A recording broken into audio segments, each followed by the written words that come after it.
नमस्कार, मैं उमाकांत लखेड़ा हूँ और इस एपिसोड में जब हम आपसे चर्चा कर रहे हैं तो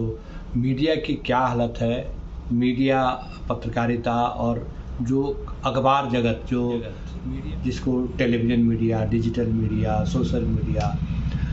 और जो प्रिंट मीडिया था जो प्राचीन काल से चला आ रहा है, उस पर मौजूदा सरकार के जो दौर है, पिछले 9-10 साल का जो दौर है, उसकी क्या दशा है, क्या दिशा है, ये एक बहुत बड़ा किंवदंती जिसको कह सकते हैं और बहुत बड़ी ये कह सकते हैं कि बहुत संकट काल है। इसको समझने के लिए हमें कुछ चीज़ों पर जाना पड़ेगा। और मोदी सरकार जब सत्ता में आई थी तो उन्होंने तमाम तरह के सपने देश के लोगों को दिखाए थे और ये भी दिखाया था कि भारत के संविधान के अनुसार उनकी सरकार काम करेगी। और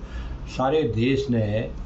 प्रधानमंत्री को देखा, जब प्रधानमंत्री 2014 में संसद के भीतर भवन में घुसे, प्रवेश किया जब उन्होंने, तो साष्टांग होकर के उन्होंने नतमस्तक किया, संविधान की शपथ खाई। तो जो संविधान का जो सबसे बड़ा मूल बिंदु है, वो मूल बिंदु ये भी है मूल बिंदु कि भारत में नागरिकों को के अधिकार,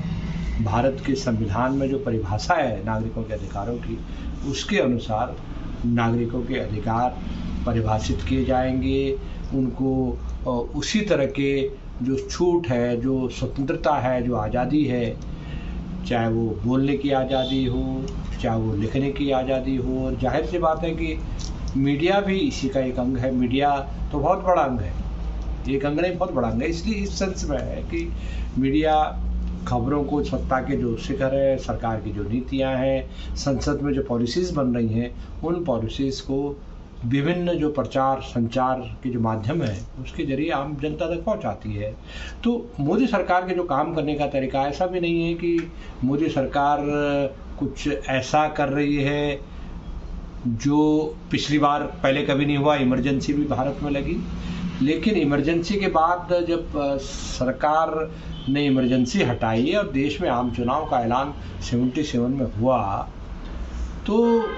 लोगों के कभी ऐसा नहीं हुआ कि पत्रकारों को इस तरह से घर से उठाना, संपादकों को, पत्रकारों को पूछताछ के लिए, जैसे न्यूज़ क्लिक 2 दिन पहले 3 दिन पहले न्यूज़ क्लिक के लोगों को, पत्रकारों को अखिल भारतीय स्तर पर पूरे देश में, चाहे वो दिल्ली हो, बम्बई हो, कलकत्ता हो, साउथ इंडिया हो, जहाँ जहाँ भी उनके रिपोर्टर थे, उन सारे रिपोर्टर्स को पूछताछ की गई।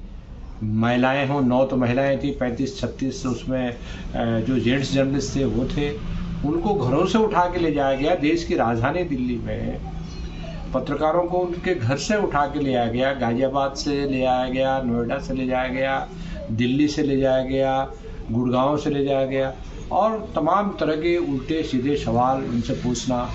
चाइनीज़ फंडिंग के मामले में चीन से जो फंड आया है, जो मुद्दा, बुनियादी मुद्दा ये है कि ये जो न्यूज़ क्लिक जो पोर्टल है, ये पोर्टल जो भी बिजनेस कर रहा है या कारोबार कर रहा है या समाचार का कारोबार कर रहा है, ये भारत के नियमों के अनुसार कर रहा है। और अगर किसी ने उसको आर्थिक इमदाद दी, क्योंकि बिना आर्थिक इमदाद के तो लोग काम नहीं कर सकते, क्योंकि जो काम कर रहे हैं वहाँ कर्मचारी हैं, पत्रकार हैं, और जो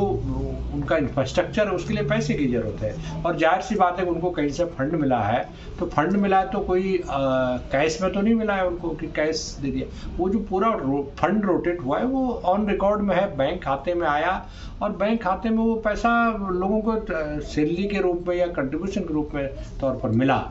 और ये विधि विधान है मीडिया का कि अगर उसके पास कोई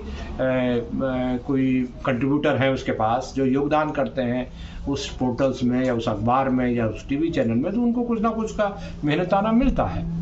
तो यही न्यूज़ क्लिक में भी हुआ। लेकिन सवाल ये है कि जब वो पत्रकारों को ले जाया गया उनके घरों से उठा करके गाड़ियों में बिठा के, और उनको दिल्ली पुलिस के स्पेशल सेल लोधी रोड ले जाया गया, वहाँ उनसे कई तरह के ऐसे सवाल पूछे गए जिनका न्यूज़ क्लिक के जो कारोबार है, न्यूज़ क्लिक का जो चाइनीज़ फंड है, उसका कोई लेना देना नहीं है। उनको कहा कि, उनसे पूछा गया कि क्या आपने फार्मर्स मूवमेंट कवर किया, क्या आपने एनआरसी जो मूवमेंट था उसको कवर किया, क्या आपको दिल्ली दंगे कवर किए। तो ये सारी चीज़ें इतनी महत्वपूर्ण हैं सारे पत्रकार जानते हैं कि जब देश में बहुत महत्वपूर्ण घटनाक्रम घटते हैं तो निश्चित रूप से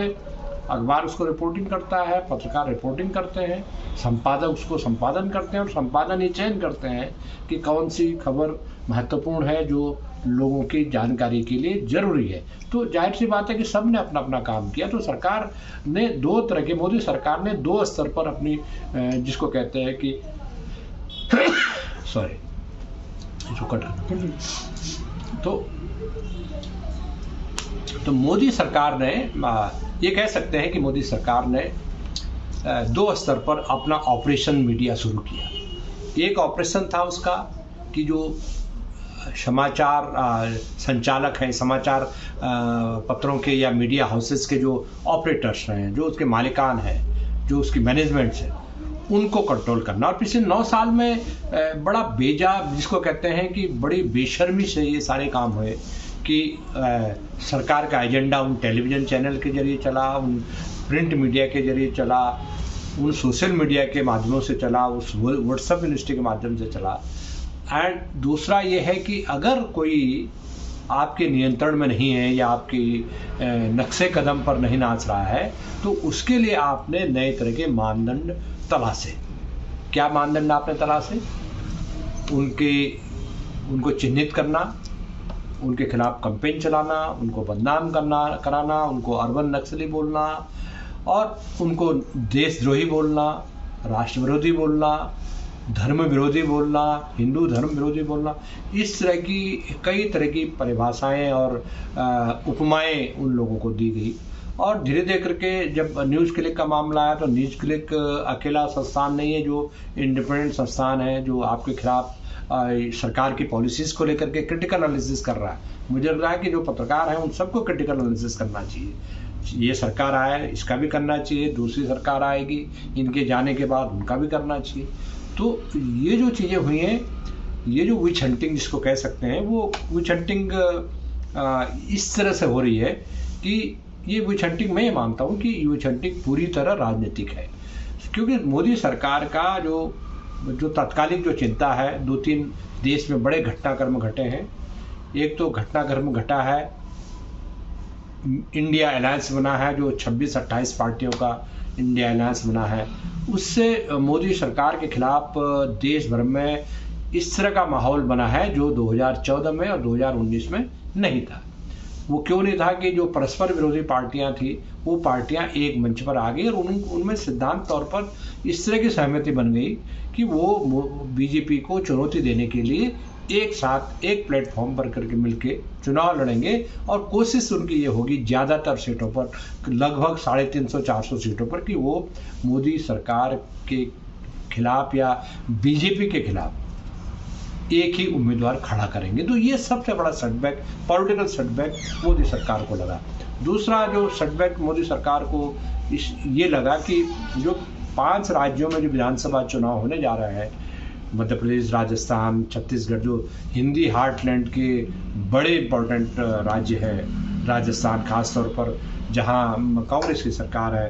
तो वहां भी भारतीय जनता पार्टी की जो इनफाइटिंग है और जो वहाँ जो सर्वे आ रहे हैं, चाहे वो राजस्थान हो, मध्य प्रदेश जहाँ बीजेपी की अपनी सरकार है, जहाँ 19 साल से बीजेपी का सरकार है 2 साल छोड़ करके, और छत्तीसगढ़ जहाँ पहले 15 साल तक बीजेपी की सरकार थी और पिछली बार कांग्रेस की सरकार आई, तो इस बार कांग्रेस ऐसा माना जा रहा है जो सर्वे है। और ख़ास तौर पर जो मोदी सरकार के जो सपोर्टर जो मीडिया है उनका भी यही कहना है कि देखिए बहुत मुश्किल है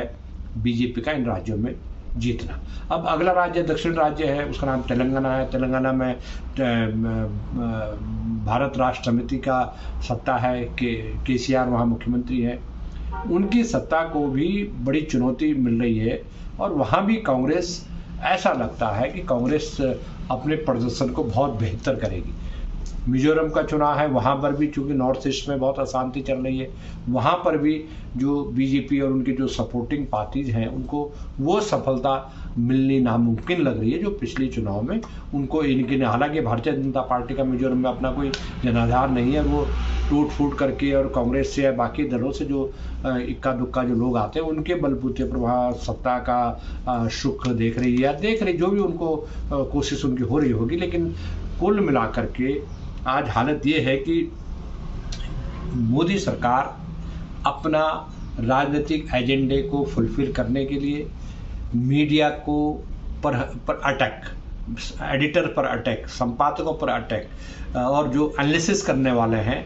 उन पर जो अटैक कर रही है, जो भारतीय जनता पार्टी की नीतियों के प्रति क्रिटिकल है, आलोचना करते हैं, उनकी पॉलिसीज़ का आलोचना करते हैं, जिसको कहते हैं उनकी पॉलिसीज़ का डीएनए निकाल रहे हैं, बता रहे हैं कि आपने कहाँ गलत किया, कहाँ अच्छा किया और क्या आपने कहा जो आपकी विफलताएं हैं, उन विफलताओं को मीडिया का काम है उजागर करना। वही काम जो स्वतंत्र मीडिया है, जो फ्री मीडिया है, जो यूट्यूब चैनल है भारत में, वो सब कर रहे हैं। तो और उनकी जो तादाद है, एक सेटबैक अलग है कि जो गोदी मीडिया है, जो सरकार समर्थक टेलीविज़न चैनल है, उनकी जो रेटिंग्स है वो रेटिंग बहुत डाउन चलेगी और इसका सीधा असर उनकी अर्निंग पर पड़ गया है। तो ऐसी दशा में जब उनकी जो सरकार समर्थक टेलीविज़न चैनल की रेटिंग घट गई है, उनकी व्यूअरशिप बड़ी तेज़ी से घट गई है और जो सोशल मीडिया है, जो यूट्यूब चैनल है,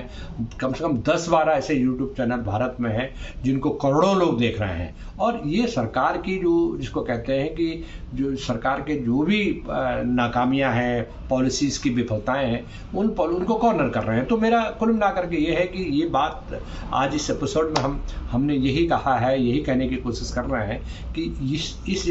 ये जो रोड मैप है, इसके जरिए मोदी सरकार 2024 के चुनाव को से पहले, 2024 तो बाद में आएगा, उसके पहले असेंबली इलेक्शंस में कुछ ऐसा करना चाहती है ताकि विपक्षी पार्टियों को डरा सके। विपक्षी पार्टियां जो इंडिया अलायंस बना है उसकी एकता में किसी तरह टूट हो जाए और मुझे लग रहा है कि ये जो तमाम चीज़ें सामने आ रही हैं, ये निश्चित रूप से मोदी सरकार के जो भय है, जो उनको डर है, उस डर को दिखाती हैं। हम और चर्चा करेंगे अगले एपिसोड में आपके साथ। तब तक नमस्कार।